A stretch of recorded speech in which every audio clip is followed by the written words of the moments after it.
Hormuz প্রণালীর সংকটে আবারও আটকা পড়েছে বাংলাদেশি পতাকাবাহী জাহাজ বাংলার জয়যাত্রা। ইরান হরমুজ প্রণালী বাণিজ্যিক জাহাজের জন্য উন্মুক্ত করার ঘোষণা দিলেও বাস্তবে সেই পথ পেরোনো এখনো অনিশ্চিত হয়ে দাঁড়িয়েছে।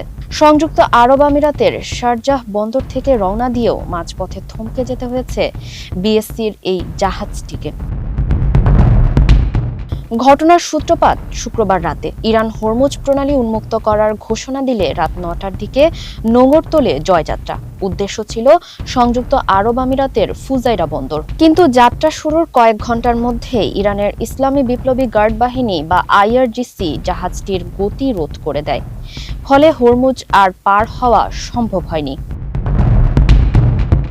রাত ১১টা ৫০ দিকে জাহাজটি হরমুজ প্রণালীতে প্রবেশ করে। তবে রাত ১২:৩০টার দিকে ইরানি নৌবাহিনী রেডিও বার্তার মাধ্যমে সব জাহাজকে ইঞ্জিন বন্ধ করার কঠোর আদেশ দেয়। সাফ জানিয়ে দেওয়া হয়, আইআরজিসির বিশেষ অনুমতি ছাড়া কোনো বাণিজ্যিক জাহাজ হরমুজ প্রণালী পার হতে পারবে না। বিষয়টি নিয়ে গভীর উদ্বেগ প্রকাশ করেছেন বিএসসির ব্যবস্থাপনা পরিচালক কমান্ডার মাহমুদুল মালেক। তিনি জানান, অনুমতি চেয়ে কোনো সাড়া না পাওয়ায় তারা ধরে নিয়েছিলেন প্রণালীটি উন্মুক্ত।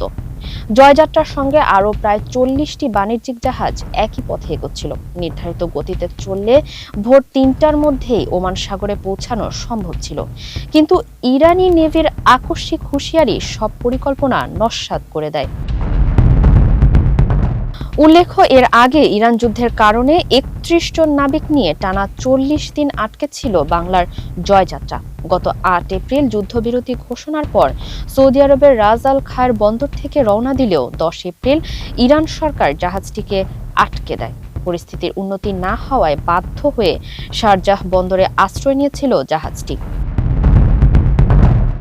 দীর্ঘ ৪২ দিন ধরে সাগরে ভাসমান জয়যাত্রা ও তার নাবিকদের জন্য অপেক্ষা এখন আরও দীর্ঘ হলো। উন্মুক্ত ঘোষণার পরও কেন এই বিধিনিষেধ তা নিয়ে সৃষ্টি হয়েছে নতুন রহস্য। অশুভ এক অনিশ্চয়তায় দোলাচলে আবারও থমকে গেল বাংলাদেশের সমুদ্রযাত্রার এই প্রতিনিধি। ফারিহ আহমেদ, মানবকণ্ঠ।